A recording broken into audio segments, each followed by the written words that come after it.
So YouTube. Hello, everybody. Welcome to week 10, week 9, week 10. I think it's week 10 of the Tiger Minor League Report recap podcast. I'm Rogelio. My name is Chris Brown, and young David is. We were just driving over Expos jerseys and all that stuff. So he played in a men's league, and I have this 19 or remake of a Pedro Martinez jersey, and David has that's sweet. That is badass. So you can find us on iTunes, Spotify, iHeartMedia, and Stitcher. A lot to get to this week as Erie went down to Richmond, played a big division series against the Flying Squirrels, and that did not end well. Toledo had a really good week, and their offense was clicking. West Michigan split with the Lansing Lugnuts. Lakeland had a really good week as well. We'll get to some Florida Coast League Tiger action and does not look well either. But I mean, I sat through a whole game today and watched the Tigers have 2 hits. And it was after yesterday. Yesterday was a really hard fought game. Victor Reyes had 3 hits. But again, it was a couple mental errors too. But you saw Javier Baez walk 3 times for the first time in his career. So you're thinking today with Tarek Skubal on the hill. But Toronto's lineup, one. I'll have to say this: out of all the teams I've watched this year at Comerica Park, by far, Toronto's the best hitting team I've seen so far this season. If you make a mistake, they're going to punish it big time. And defensively, I thought they were defensively sound. Even I know Vlad Guerrero gets a lot of crap for being a little heavy, but he looks really good out there. So, but yeah, gentlemen, how was your weekend? Pretty good. Worked a lot, but yeah, we got to watch some Tiger baseball and watch the Blue Jays fans invade Comerica Park. So that was unfortunate to see. But yeah, it's unfortunate. The only thing I'll say about the Blue Jays is I think they get overlooked because they're in the AL East, but they have an extremely deep lineup. And it's like even their bench is pretty deep compared to the rest of the division. And it's just I think the Tigers just got hit with the freight train this weekend, and that's all we can say about it. We did get a chance to drag out one though, so I was happy about that. Yeah. Yeah, it's frustrating to see them really go in there and fight and take down Kevin Gosman, and then go out against Ross Stripling today and get 1 hit, and then they got a second hit late against the bullpen. But I don't know how much longer we can just sit here with an offense that every other game seems to get about 3 hits and no runs. It's really frustrating. I mean, today, go ahead, David. No, the one thing I was going to say, this kind of calls back to my slogan throughout our stretch of the show is I was saying the whole time, like, he is working at bats. He was working at bats extremely well. And yeah, I was proud of him for that. He had a tough day today, but yeah, it's, as I was watching him taking at bats in that game, I was just like this is the Mets Javier Baez that we wanted. But yeah, it was nice to see something. Yeah, but admittedly, I will say this in terms of, I mean, the Miguel Cabrera ceremony today, first 2000 hit, seeing Victor Martinez there, seeing the Alex Avila getting throwing out the first pitch and what have you. That was cool. And I mean, Al Avila got booed, and I hate to say this, but rightfully so to a certain extent. I mean, I'm not gonna. And here's the thing: the reason why he hasn't been out in the public too much, and the same thing. Chris Ellis came out and he booed, which is a little well, I'm not. Whatever. That's neither here nor there. But Tiger fans did not hold back, and I thought that was a very good indication in that people want good baseball in this town, and they got good baseball down in Toledo, which we'll start here with that, and as one of my better segues this week. And so, but yeah, the Mudheads this week 5-1 against the Iowa Cubs, and there were some standout performances we'll get to here in a second. But this has been rehab city for the last 2 weeks now, with players coming in and out. One item of note to remember: Eduardo Rodriguez, who's supposed to be called up, hasn't played due to personal reasons. And Jose Cisnero, according to manager AJ Hinch, yesterday has a swollen ankle that something happened in Lakeland. He wasn't exactly sure, but his ankle. So he's gonna be out another 5 to 7 days until his ankle gets healed again. So, or just healed. So just a heads up on that. That's a And shame. Or sorry to cut you off, Chris. Or Raj, I was only saying it's like he looked pretty good in his one inning of rehab outing. It happens. Anyways, go on. yeah, the foot, yeah, it depends on. I can't remember if it's the foot that he goes off the rubber or his planting foot, but either way, it's still part of what you're doing. So, at any rate, 5-1, and Chris, in terms of standouts this week, offensively, Trace Thompson today had quite a day, had a home run, and it got a little chippy as Brendan Davis got thrown out in the second inning on I thought it was a strike personally, but I don't know. Yeah, I mean it's tough to tell from the camera angle in Toledo. It's kind of offset to the right of the pitcher, but it looked kind of like a changeup down and in to a right-hander, and it was definitely from the camera standpoint, it looked like it was at least a borderline pitch, like nothing to completely lose it over. But yeah, he lost it, threw everything down, threw his bat, threw his gloves behind him, and I think that the ump just sat there and let the batting glove flutter down and hit him on the shoe and used that as an excuse to throw him out. Like, all right, well, yeah. But yeah, it was a bummer. No, but like Trace Thompson, yeah, he only went like 4 for 17, but all 4 hits were extra base hits this week. So he was doing some damage. And Zach Short had a really nice week too. 7 for 18, 3 doubles, 5 RBIs. Not bad. As far as pitching performances go, David, is there anybody that you wanted to highlight this week? My big one was Drew Carlson. The start he made. It's like I know we've used him out of the bullpen a lot when he's up in Detroit, but yeah, he made a start. Went 2 innings in Toledo. I can't remember what day it was. I think it was like Tuesday or Wednesday. And today, like, I think he wasn't setting the world on fire by any means, but. Oh, go ahead. I'm sorry. Okay. No, you're breaking up. A game last week. Yeah. Yeah, I mean, he wasn't setting the world on fire, but yeah, it's like it was nice to see him putting together productive innings because like every time he comes up in Detroit, I feel like we see him like either put together a good inning or he gets shelled. So, yeah. Yeah, the schedule started today was supposed to be Drew Hutchison, and then he was scratched. So I'm not sure what happened there. When I was listening to the Toledo broadcast at the game today, they didn't mention. They just said it was going to be a bullpen start. So, and however, Drew, there is a TBA for Tuesday's game against the White Sox. So, that doesn't mean Hutchison's going up, but there might be some roster changes coming up on the horizon. So we'll see what happens. But as far as the offense goes today, was 14 runs today. Yeah, 14 runs. It beat the Cubs 14-9. It was a good day for us offensively. Yeah, Ryan Kreidler came back yesterday, I think, or 2 days ago. He's played 2 games and he had, it's 1 for 8 with 3 strikeouts, but the one hit was a home run today, so that was nice to see. And like Riley Green has been good. He still doesn't seem quite right. He's not lifting the ball or hitting it hard enough, but he's still Riley Green. So what is he? Let's see. What did he do this week? 8 for 23, but just 1 extra base hit. So it's like, it's you're hitting 300, but a little more power we'd like to see. And I think he'll get a few more games to do that. And Akil Baddoo is still down there too, and he's another guy that's still trying to find it. I think he's just 3 for 16. 3 for 16, but he did walk 5 times, which is kind of it's part of his game. Stole 2 bases, so he's still finding ways to help the team. Yeah, as far as that goes, I mean, it is definitely good to see the walks and kind of pitch recognition and see what he's going to do.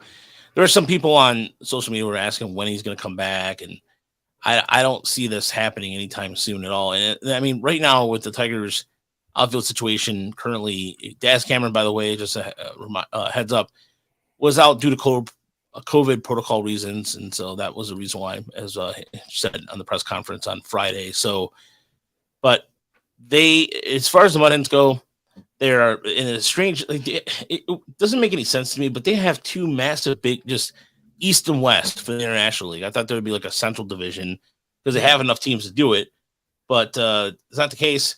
And they're 5.5 back of Nashville, the Brewers affiliate, who have one of the better. They have the best run differential in the league at -68.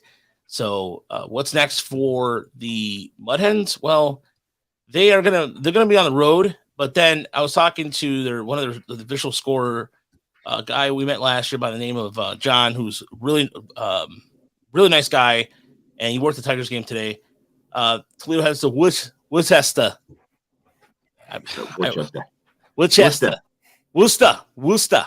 David, can you do a East Coast accent or no? No, I can't say I can. I like Jeremy's like, no, not happening, Roger, not happening. All right, but no, nevertheless, they go to Worcester to take on the Woo Sox. I still like the Pawtucket. I still like the I miss the old Pawtucket Sox. So we will move on to Erie, and Erie was a frustrating week for bullpen wise. The bullpen could not hold a lead at all during this whole series. And as far as, and Greg I was talking to Greg about this in terms of Erie struggling on the road in Richmond, something along the lines of like they or I forgot the exact record, but they haven't been really good. And Georgetown Moreno let a couple of walks in the other night, and today, as Chris texted me earlier today about Brandon White, who's been automatic, and Erie also Nick Kuza, who continues to baffle me. He can spin it up there, but can't have no fastball control. He got lit up in the 2 innings or the 2/3 of inning he worked today, as the Erie Seawolves losing extra innings. And in terms of offensive standouts, I'll start with you, David. Who stood out to you? Well, in terms of offense, it was kind of looking through the box scores and looking at the spreads and trying to find the silver lining from Erie's rough week. I gave it to Quincy Newporte. It really looks like he carried Erie's lineup because, like, yeah, that was really the big shining moment I had. It's like 3 home runs, 8 RBIs, went 6 for 23. It was a pretty noticeable bright spot for Erie in the lineup. It's like since Carrie Carpenter is starting to cool down, he had a I'm not going to say subpar week, but like for the numbers that he's been putting up as of late, it's rough to see him go. It's rough to see any hitter going through a cold streak, but if it's one of the best like offensive prospects you have right now aside from Colt Keith, then yeah. But yeah, Quincy Newporte, he's my big guy for today. I thought, Parker Meadows had a nice week. I think he had a homer and a triple, some walks. I think he ended up leading the team in average over the week. And Andre Lipsius kind of went ham with the walks again. I think he was 4 for 15 with a double, a homer, and 9 walks. But in one of the walks was a huge one. It could have been huge. On Saturday night, he worked a walk and then came home on a Dingler single, I think, to go up. And then, of course, bullpen fell apart. And that's just been the story in Erie all year. I mean, it wasn't like the starters were absolutely lights out this week, but they had enough. They certainly deserved to split the series based on how the starters pitched and how they kept coming up with big hits late. Dane Myers had a big home run at the end of today's game to tie it. And I mentioned that Dingler had a big RBI single that they fought. But, I mean, like, if you look at Erie's team this year, they have the best rotation or best ERA for starters in the Eastern League. It's like 3.2. But their bullpen ERA is a full run worse and ranks 8th. So it's kind of been the issue all year long. Unfortunately, it really cost them this week when they needed. I mean, they're now 2 games behind Richmond because they went 1-5, and that stings. Yeah, and the Seawolves did pick up some, but they sent down Jared Tilk to West Michigan, and they signed a reliever out of the Yankees organization. And I'm trying to pull up his name right now at the moment, but he was signed. He had, I guess, he's a sinker slider type, but the last month thank you. And his numbers in May for Somerset did not look good, but it's giving Seawolves some much needed bullpen help because if the starting staff, you're absolutely right, Chris. It's been a fun watch. And in terms of even the stats that David pulled up this week, so good job with pulling up how good Reese Wilson was in the 2 starts. And same thing with Wilmer Flores had a really good start. 5 innings, 2 hits, 2 runs, 1 walk, and 8 strikeouts. And Austin Bergner gave the Seawolves the only win of the week. 5 innings, 1 run, 3 walks, and 7 strikeouts.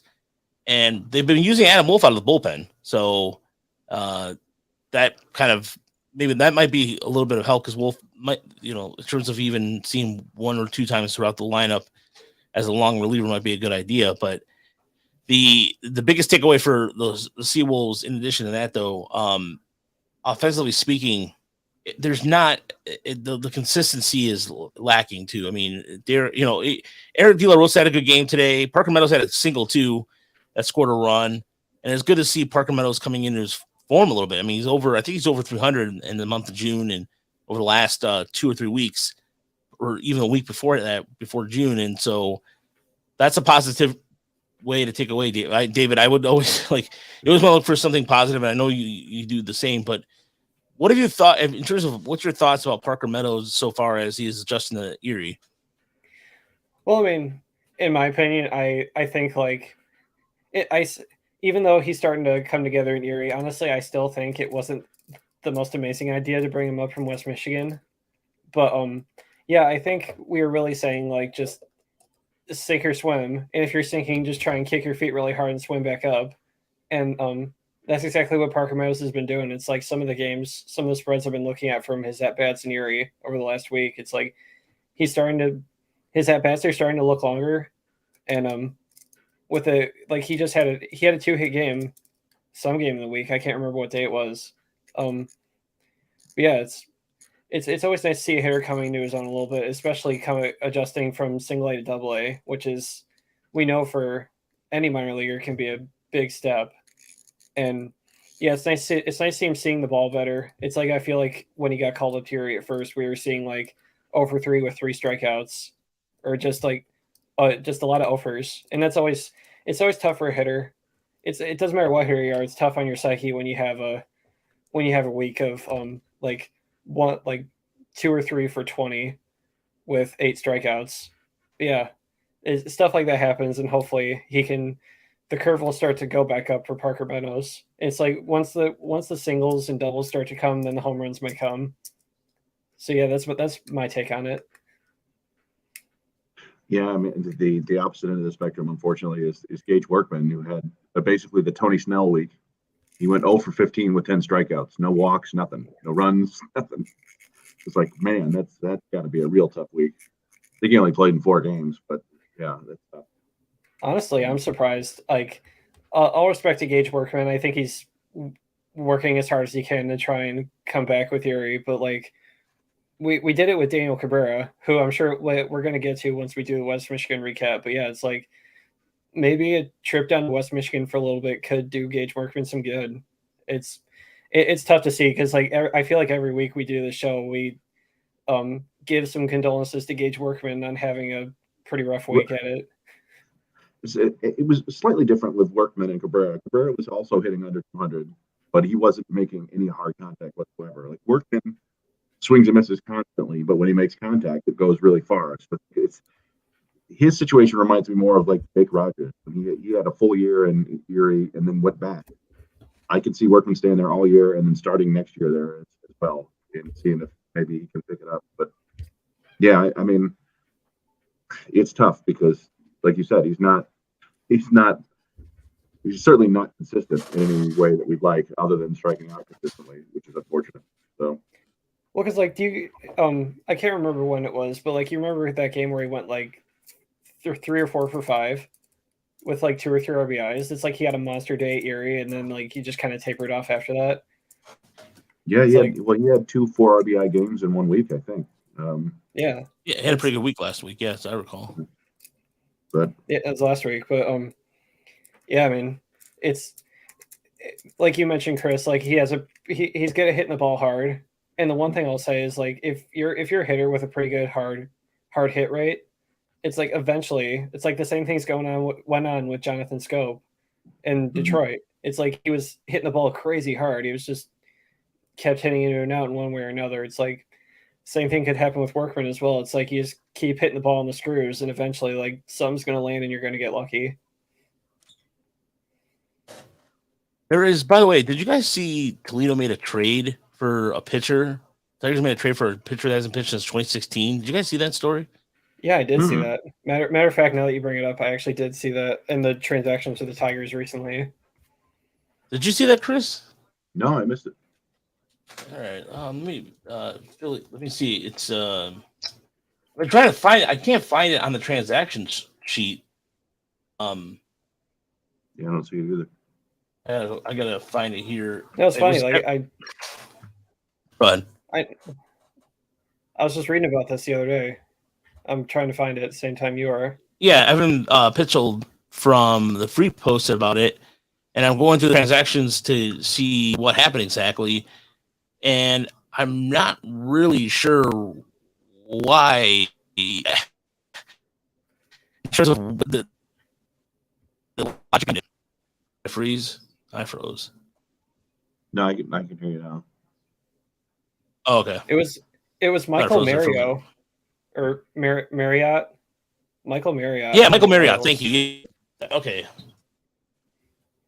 Yeah, and that's I don't know what that was going on with that and reason behind it. But yeah, I mean, 40. Here's the line. 44 major league games, 5.98 ERA, 2 saves in 3 opportunities, 45 strikeouts career with the 2 years with the Royals, 1 year with the Phillies. So maybe they see something we don't. Any idea who this guy is, Chris? No. And that's saying something. If you, yeah.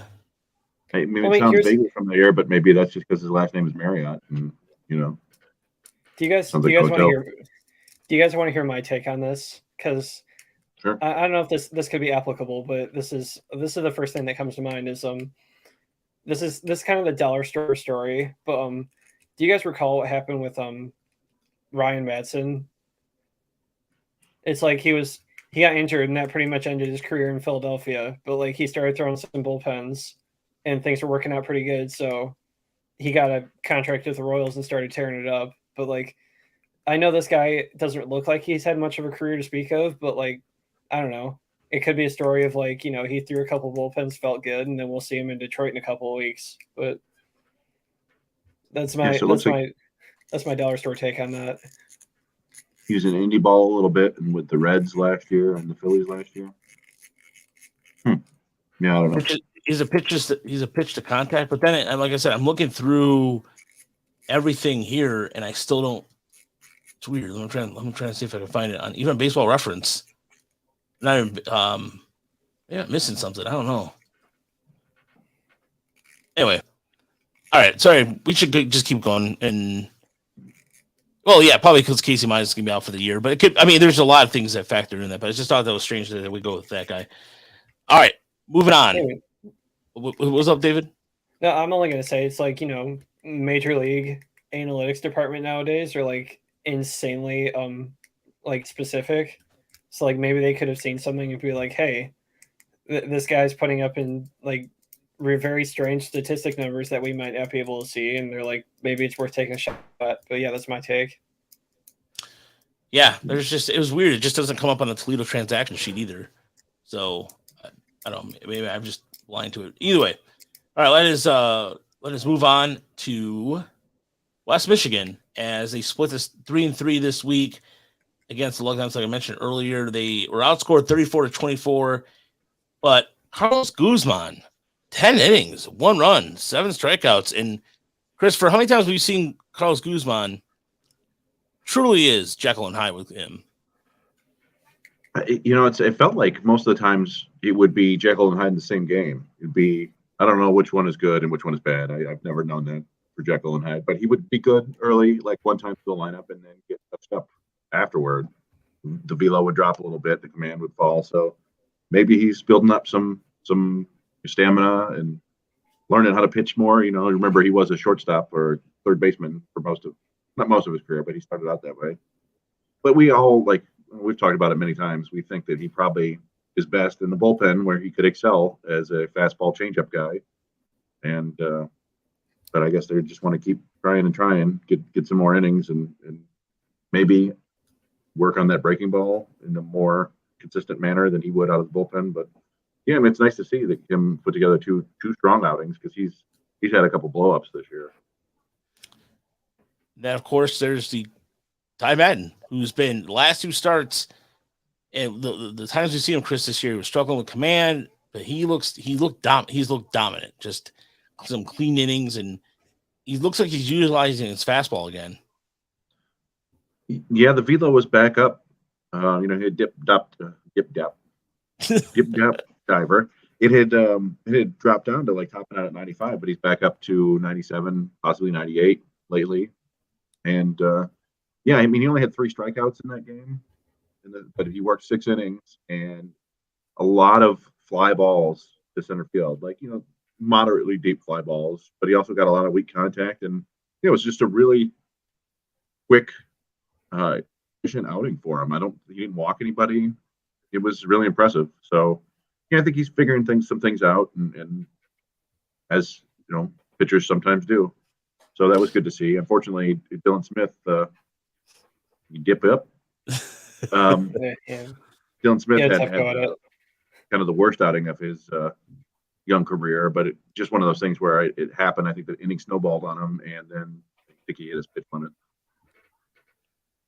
Yeah, I mean, I kind of have a take on Tybettan. It's like, honestly, I feel like this is I can't recall a pitcher that this has happened to off the top of my head, but it's like I honestly feel like he's starting to change. Like after watching some of his starts for West Michigan this year, like some of the starts that he got like blown up in relatively. It's like you feel like he was trying to. It looks like he was overthrowing a lot. It's like it looks like he was trying to like really get at hitters. He was throwing his fastball too much, and like you mentioned, Chris, the velocity is down a little bit. It's like when you consider yourself an attack pitcher, like a la Max Scherzer, it's like when you have an ineffective fastball and the point of an attack pitcher is just to blow it by everybody, then unfortunately you're going to get blown up. It's like I feel like you see this with like Dallas Keuchel. It's like I know Tybettan has better velocity than him, but like when he was with the Astros and he had that really good year, it's like you started to see him. It's like you don't have to have you don't have to have an amazing fastball to get guys out. It's like you can be efficient, and that's what Tybettan did. It's like when you can be like the Jeremy Hellickson type pitcher, and you don't focus on blowing it by everybody and trying to focus on strikeouts, then you could see some success with it. And I feel like that's what Tybettan's been doing recently. Yeah, that's a good way to put it. He's kind of sequencing, and I think the reason why some of his starts, I think he was trying to. Like a couple of his starts, he was trying to he started with off speed first versus fastball. Maybe he was just working on something. But real quick in our YouTube chat, Little Buddy, what do you guys think about Carrie Carpenter? I think Carrie Carpenter's fine. I mean, what he's doing is pretty remarkable, but I still think he's a 4th outfielder at best at a major league level. I think he strikes out too much. He doesn't drop enough walks, but that's just my take. David, what's your take? My take on Carrie Carpenter as of now, in my opinion, I think I'm not going to take this with a grain of salt. Take this at face value for what I say, but I think he kind of has like the Stephen Moya syndrome right now. That's fair. Yeah, that's like I'm sure you guys know exactly what I'm talking about. So if you want me to elaborate, I will. But like, you put up amazing numbers at Erie. Ever since this happened, I'm not going to trust an amazing season at Erie anymore as much as I did with Stephen Moya. But yeah, it's like smart man. Like you said, Raj, he's hitting a snot out of the ball right now. I think like still like an outrageously lopsided ratio of walks to strikeouts. Yeah, it's like when he's hitting the ball, he's hitting it hard. But that's the prop I'll give to him. But that's my take on it. Yep, it's I've made sort of the comparison to Kristen Stewart. It's the same idea with Stephen Moya. Kind of the difference. Stewart was would actually work a walk and walked a lot, but both Stewart and Moya put up big power numbers in Erie, and that's just the way it goes. Sometimes there are some players who are able to destroy AA ball and even play pretty well at AAA, but they don't quite have everything they need to make it to the bigs. And as Raj touched on it, like Carpenter doesn't walk enough, and he's not going to provide you any real value on defense. He can handle the corner outfield okay. He's not like a plus defender, and he's not a plus runner or even an average runner, so he's not going to give you any value on the base paths. And he's not an up the middle defender, so it's really you're counting on a guy to provide all the value with his bat. And he hasn't proven. I mean, he's obviously hitting for a high average this year, and some of that is just because he's hitting everything over the wall. But yeah, it's tough when you're reliant completely on your bat. It's a hard road to make it to the majors and contribute when you don't have any supplementary skills, unfortunately. Speaking of supplementary skills, though, by the way, Josh Crouch, who can catch really well, but also can hit. Like that's a good segue right there. Smooth. He went 6 for 12 for the weekend on RBI. He had a really good week, and so did Trevor, whose official mascot, Ben Malgeri, who finished 7 for 13 with a couple RBIs and a walk. And everybody's a big fan. Yeah, that and no problem on answering the question, little buddy. And Chris's boy, Jeremy knows he's gonna have I'm gonna get a Crouch jersey. Yeah, Chris, I was gonna say, I'm really mad at you that you're winning our prospect race right now, because as of right now, Josh Crouch is beating the snot out of Jake Holton in terms of production as of the last week. But yeah, well done, my friend.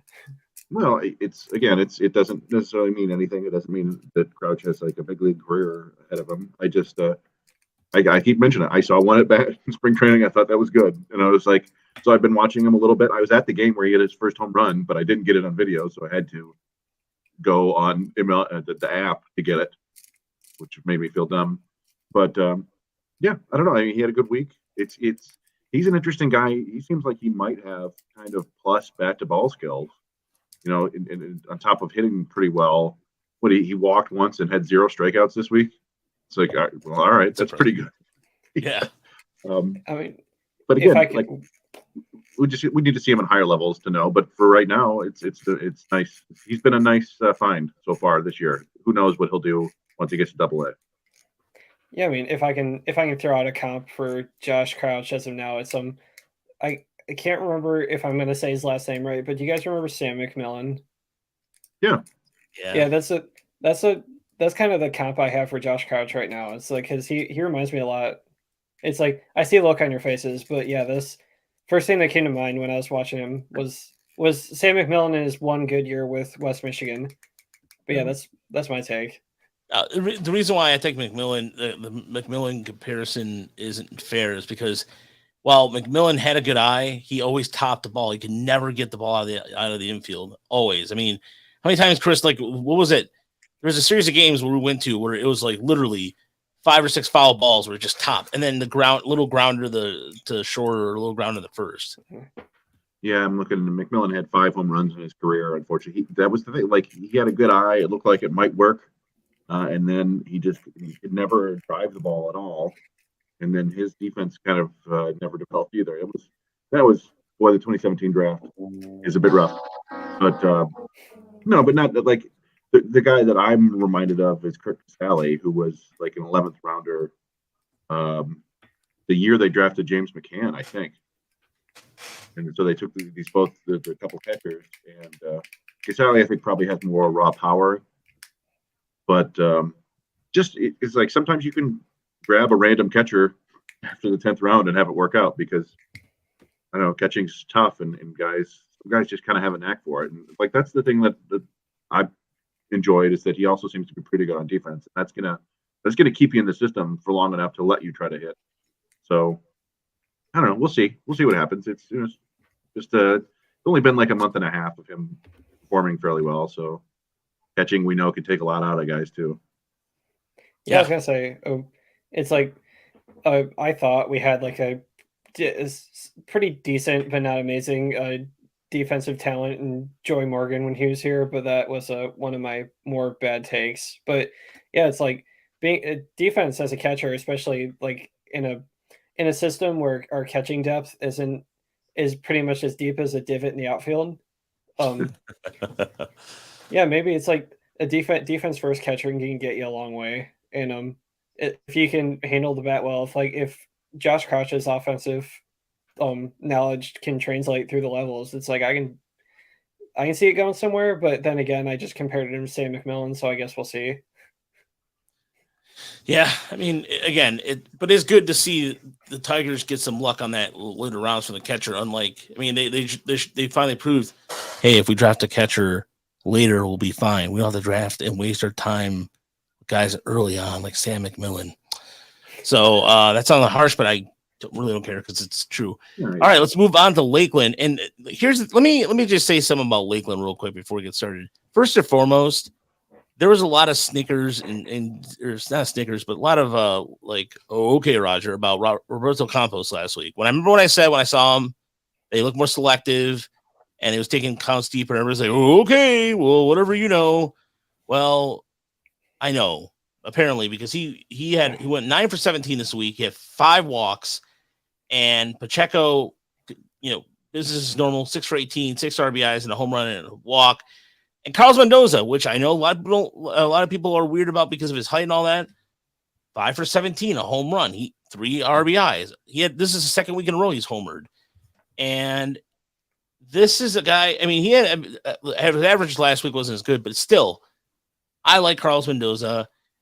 And I like his abilities. And Chris, we'll get with you on well, thank you, Jeremy. Yes, I do know, quite frankly. Damn it. I'm gonna look, I don't brag. You guys know me. I don't brag at all. But I mean, come on. Sometimes I love Mark Gurash, who listens to the show constantly, but it's like every once in a while I know my stuff. Just admit it and move on. Preach, all right, Raj. Preach. Preach on. All right, so preach on, Chris. Preach on, brother Chris, about the world of Jackson Jobe. Well, Job had his longest professional outing, 5 innings, 4 hits, 1 earned run, 2 walks, 4 strikeouts.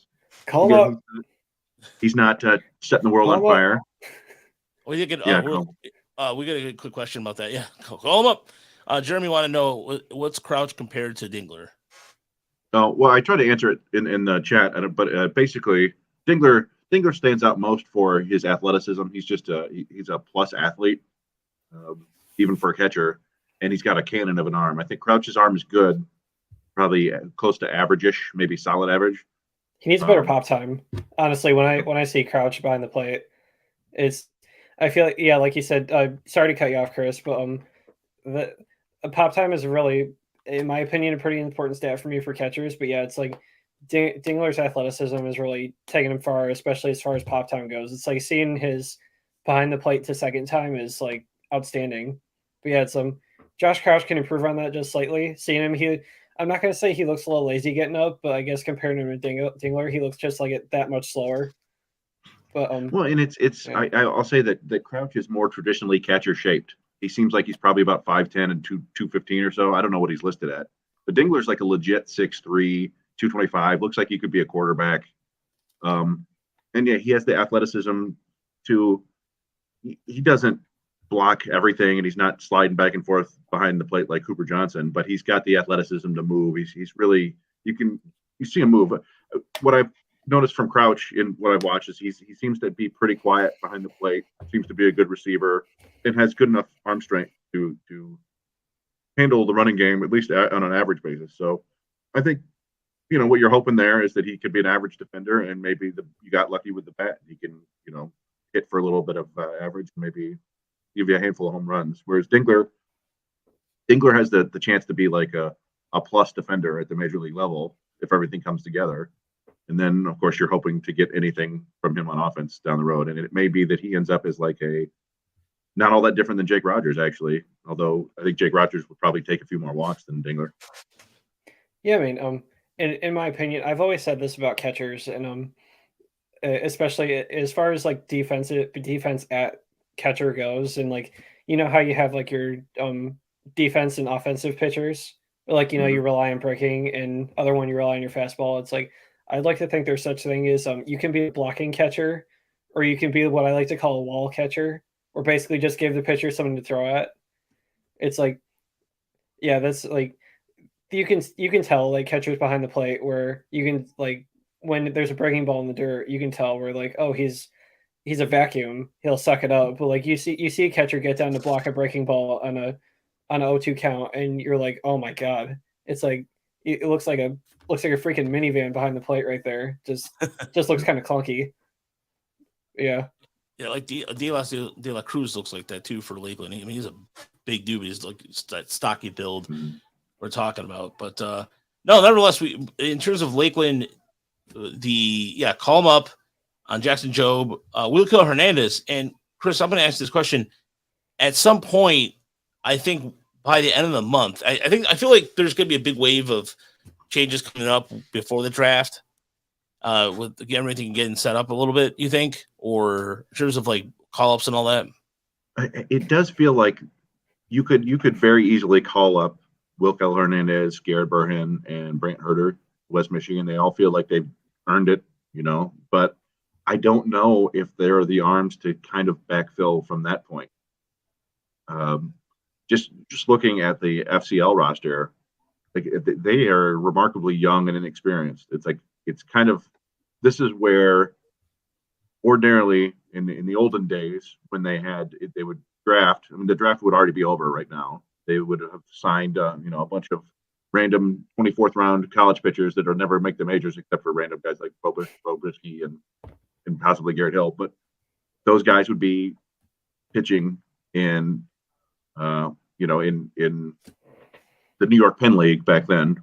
And then so you could bump up your guys from low A to high A and bump those guys up from the short season league to low A. So I don't know what they'll do after the draft this year. Generally speaking, you're not going to get a lot of guys who have innings to throw for the rest of the year. Like we saw it last year. Madden didn't throw after they signed him. Smith didn't throw after they signed him. I think the only guys we saw throw were the relievers, right? Like Haas and Pettit. Right. So I don't know. I don't know if they're going to stick there all year long, but it does feel like Hernandez gave up his first run in almost 20 innings.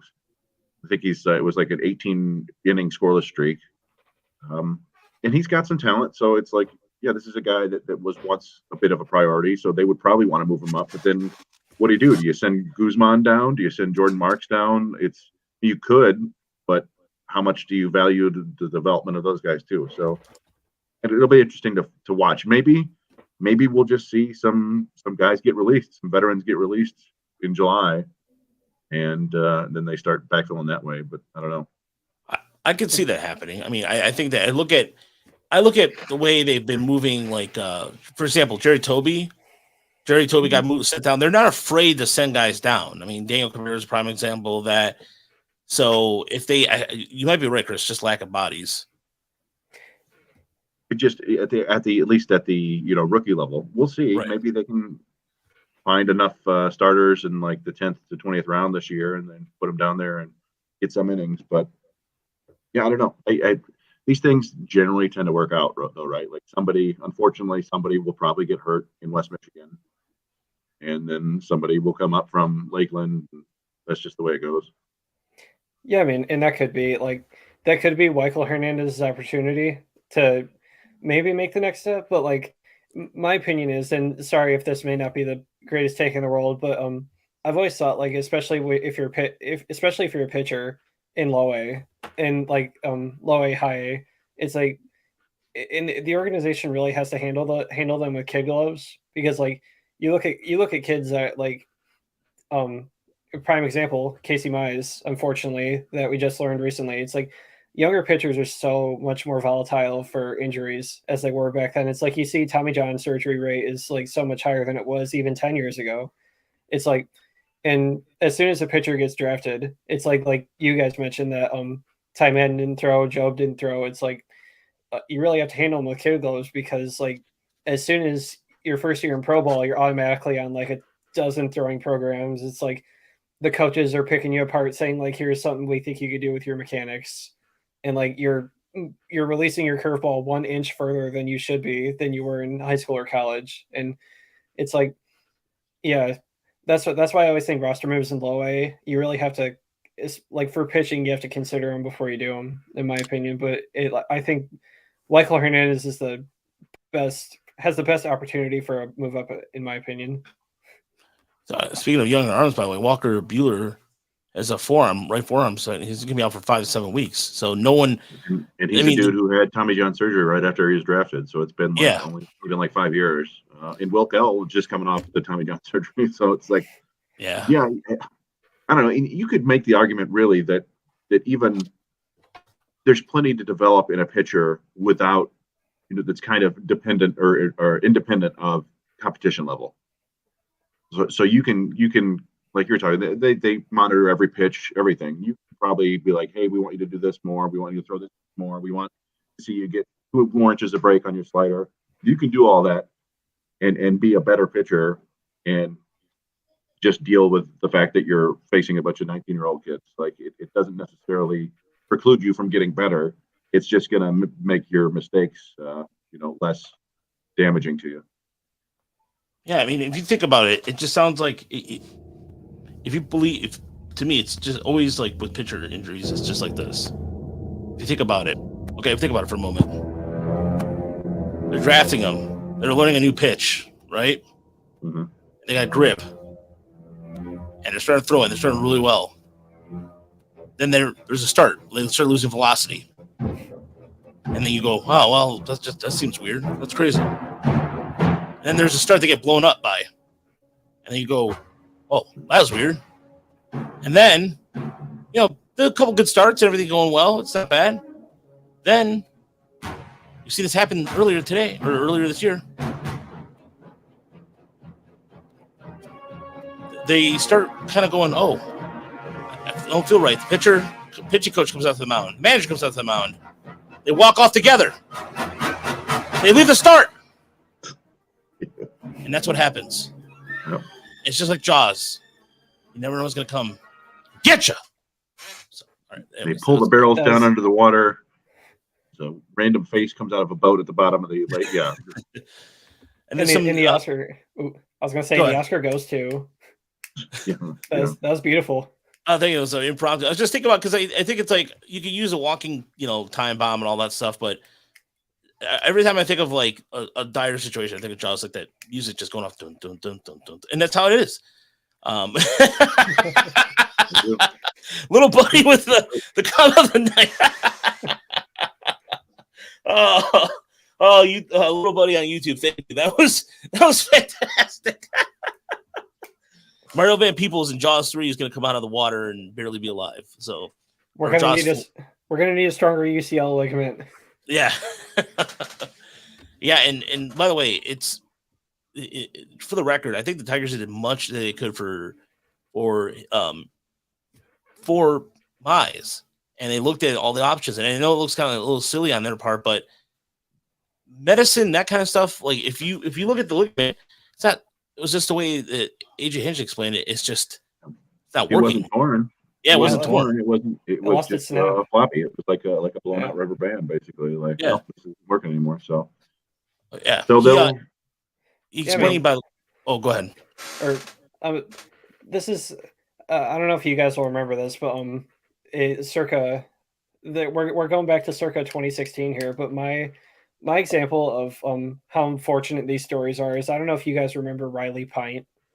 Yes. This is like this is the story that you always hate hearing. It's like you see guys that like have so much prowess, and this is what I touched on before. It's like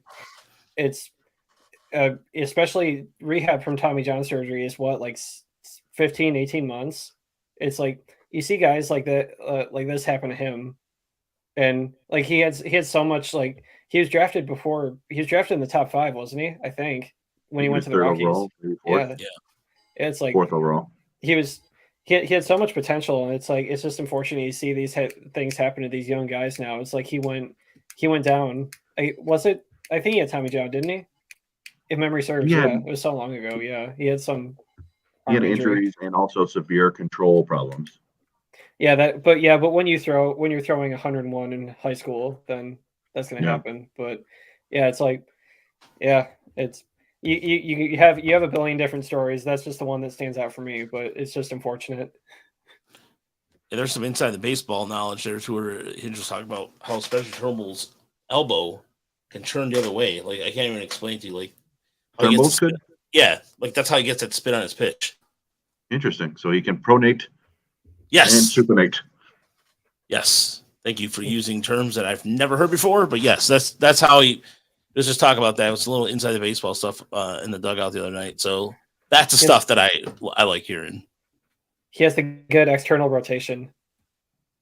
Yes, that's exactly. Yeah, that's how he's getting that spin, and it was the same thing. Kind of like it was a little tear that just kind of on his injury. But anyway, nice. Oh, I'm sorry. I know we're going off the rails a little bit, but didn't Mize already have Tommy John, or am I thinking of somebody else? No, He never had Tommy John. There were a lot of more minor kind of, get some shots and hopefully this will heal up sort of shoulder and elbow injuries. But I remember that happened before we drafted him. It's like that lowered his stock a little bit. But anyways, I'm sorry. Yeah, I just got sidetracked. But yeah. No problem.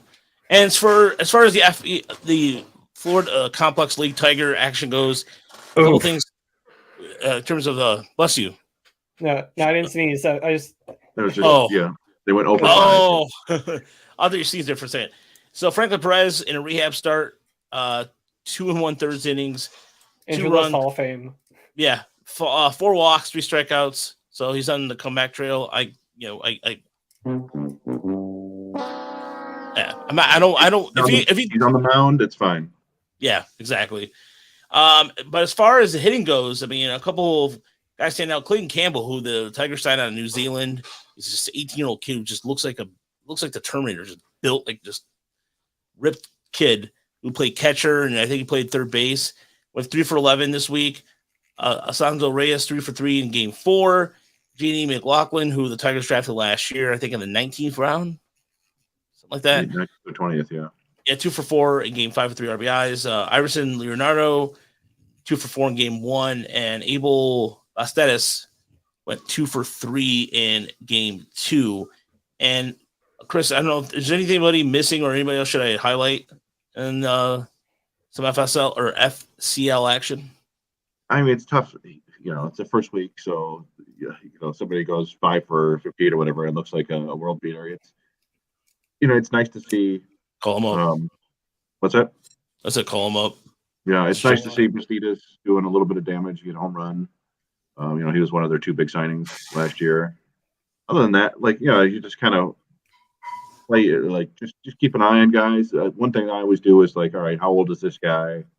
What's he doing? Is he walking? Because I was last year it was January De La Cruz who kind of put himself on the map by walking and hitting for power. I think he led the FCL and OPS last year, and it's a guy that I hadn't really paid any attention to. So yeah, I just let it play out. I don't care about the wins and losses down there because every now and then in an FCL game, and you see it in the DSL as well, they'll just be 15-11, but the teams have 5 combined hits somehow. It's just oh yeah, there were 13 walks and 8 wild pitches, and the skunk got on the field. Oh, the band got on the field. Yeah. Yeah, I mean, you're right, Chris. It's it's just tough to see the line. It's you're right. It's the FCL is for the younger guys to start getting work in, but it's even looking at the box scores and the spreads from the games from the past week. It's they were all the hitters in their lineup were pretty aggressive. That's the one thing I noticed. It's not a lot of walks. It's Clayton Campbell. It's you appreciate some of the pop that he showed. It was respectable. Dean Sorias had that good game, but I know this is also equating to that. Once you start out a season, it's going to take you a minute to get your eye in place, especially after not playing baseball for X amount of days. But yeah, it's just rough to see stretches like this. It's I think it was game 3 or 4 from last week when we took that insanely horrible loss to the Yankees. It's I can't remember, was it the Yankees or the Blue Jays? It's it was just some outrageous 13 to 15-2 loss. It's yeah, the bullpen got lit up, starter got lit up. It was a rough one to look at. Actually, no, it was the Phillies. Yeah, it was the Phillies. And yeah. But yeah, like I said, it could also be that you're not playing baseball for a while. This is your first time on a field with game action. It's I know they're always in the backfields doing drills of every kind, but that just has to translate to the field. Yeah, no, it's always, I always like to say, good stats are better than bad stats, but they don't really tell us, especially at the complex level, they really don't tell us much of anything. I mean, it depends. Riley Green, he went 4 for 4 with 2 home runs in his first complex league game. I was all right, okay. But so did Brock Deathridge, right? He had a monster game too. Yeah. And I remember Austin Schatz. I thought Austin Schatz was the next Mike Trout. What? Really? Do you remember Austin Schatz? Yeah, I do remember Austin Schatz. I never heard that part. He tore up the FPL, or what back then it was the GCL, what do you hit? 310, 360 on base, 449 slugging as an 18-year-old, 11 doubles, a triple, 3 homers, 16 steals. It's like, man, look at this kid. And then he never did anything ever again because it's rookie ball. And This is the garbage you give me. Sorry, I had It's been a while. It's been a while since I played a Mike or Russo drop, but no, it's it's so early on right now, and I'm interested in seeing who can jump earliest to Lakeland. That's to me is more intriguing. If they can find somebody that's already going to be, who can. I mean, we didn't mention. I don't think we mentioned. Did you mention Campos when we talked about Lakeland? Yeah, how good he's been playing. Yes. Yeah, he had a monster week, and it's like last year we were watching Campos because nobody had really seen him yet, and Square kind of popped up with the monster home run totals and stuff like that. This year, I'm not expecting anything big like that. Like it would be Bastidas would be the guy that might show up. I don't know, and then mostly I'm just watching like Javier Osorio down in the DSL just to see if he puts up decent numbers. So come on, Rainer Castillo. Guys who pop up out of nowhere. But, come on, Rainer Castillo, please do something. Yeah, I mean he pitched the first game, right? So he's like the ace of the FCL staff. It was 4 innings, I think, and it wasn't a bad start. Is he even 18 yet? He might still be 17. Yeah, he's still 17. And look, bottom line is, I think you don't get your name on the jersey until you get to West Michigan. But if the day that he gets to West Michigan and he's actually a pitcher or a starter or a dude, you better believe I'm going to get a Castillo West Michigan jersey. But it's going to happen. Okay. Yeah. So, like that. I'm sorry. If there's, I just want to touch on one thing with sure, Campos real quick. It's I was watching I was looking at some of the spreads he had in Lakeland last week, and one thing I like, aside from the 5 walks, it's even the at bats that he was like getting on base through a hit in, is like he was stretching them out a lot more. It's like that's the one thing I put in my scouting for him. It's like he was being a lot more selective at the plate. It's like you noticed him rolling in the air. It's like Chris, he brought it up like this was a few shows ago where you're like everything he hits, it's on the ground. It's like he's just not really doing anything with it. But yeah, it's like nice to see him making the adjustment. It's like being more selective. He's stretching that bats out, and it's really paying off for him. And that's what I like to see. Yeah, and it's indicative of you never know with walks, especially in the low minors, if guys are actually displaying more patience, or if it's just they ran into a really bad pitching staff. But yeah, I mean it's good that he's not swinging and missing a ton, and it's good that he's not swinging at everything. And maybe that's the beginning of it. You get a little better idea of which pitches are going to be in the zone and which aren't, and then from there you can improve your discipline a little bit more to see which ones can I really drive in the air and which ones can I not. And I think you have to be pretty pleased with. He's not tearing the world up, but he's doing pretty well, and I think probably other than the lack of lofty home run totals, which may come in time, I think probably meeting expectations so far, if not exceeding them, which is nice to see. But yeah, I mean that's the thing. It's like especially in the lower minor league levels, in my opinion, it's like when you're a newly drafted hitter going into low A ball, it's like you start to do the like pitch identification drills and like really trying to come in your own when it comes to like knowing the strike zone in minor league baseball. And yeah, it's like especially you also get those young pitchers that are like the wild horse type guys that they don't know. They're still trying to work on like velocity control and like trying to get on top of your curveball or slider. And like, you get guys that are like, it's just going all over the place. But yeah, there's opportunity for everybody. Yeah, and like I said, Campos was one of the better bats I saw down in Lakeland, and I thought his approach at the plate got better, and he showed more plate discipline. But again, people are like, "Oh, whatever." I'm like, he's 18 years old. He's 18 years old. Yeah, whatever. I mean, what do I know? I don't actually go to the games or anything, or work and take vacations in the middle of the year. But anyway, at any rate, we're out of time. Thank you so much for listening to the Tiger Minor League recap for week 10 or 11, whatever proper week I'm put behind it. And there'll be the weekly Tuesday article, Monday. I might be able to put out tomorrow, where we go into depth into some of the other players in the system. And I talked to Gavin today. Was there going to be a new writer? He's going to be writing up some profiles, and he said it's going to get started this week. So looking forward to see what Gavin can do on that side of things.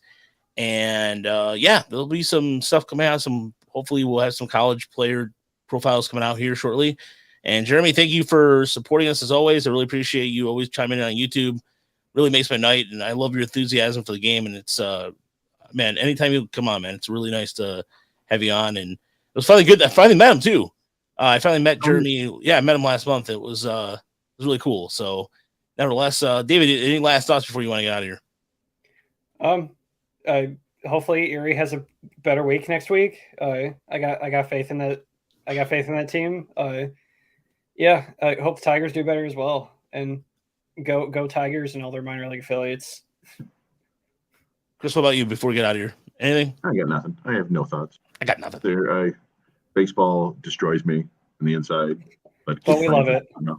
Yeah, we love it. Oh, we do. And today was an example of that. Today, baseball was. Yeah. Anyway, at this point, we do need hitters. Yes, we do need hitters across the way. Hopefully they come sooner or later, but if not, right now it's going to still be a long season. So, 3-game series starts with the White Sox tomorrow, and I'll be out there Tuesday and Wednesday. Everybody, have a good week. Call that the Dick